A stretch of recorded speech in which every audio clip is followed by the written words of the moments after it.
High, আমি নাজিফা তুষি আর এই হচ্ছে আমার কিচেন। জানেন তো ফ্রেশ ফুড আপনাকে হেলদি রাখে, তাই খাবার ফ্রেশ রাখতে ফ্রিজটাও ক্লিন রাখতে হবে নিয়মিত। তাই আজ আমি আপনাদের দেখাবো কিভাবে সহজ 10টি স্টেপে নিজের ফ্রিজ ক্লিন করে ফেলা যায়। চলুন দেখি।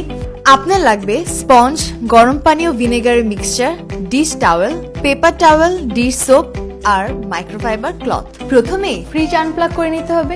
এরপর ফ্রিজের ভিতরে যা যা খাবার আছে সব বের করে ফেলতে হবে। এবার খুলে আনতে হবে ফ্রিজের ভেতরের সবগুলো ট্রে আর ড্রয়ার, আর ডিশ সোপ দিয়ে ভালোভাবে ধুয়ে ফেলতে হবে। ফ্রিজের ভেতরটা গরম পানি এবং ভিনেগার মিক্সচার দিয়ে স্প্রে করে রাখতে হবে 15 সেকেন্ডের জন্য।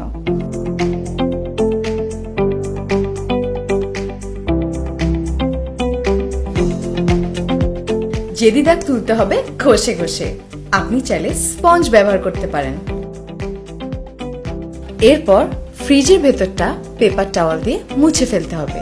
এবার ড্রয়ার ও ট্রে মুছে ফ্রিজে ঢুকাতে হবে।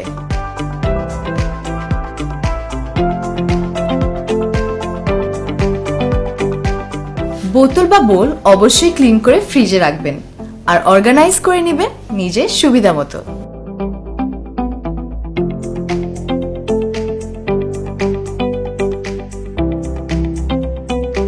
এইবার ফ্রিজের বাইরের বডি মাইক্রোফাইবার ক্লথ দিয়ে মুছতে হবে।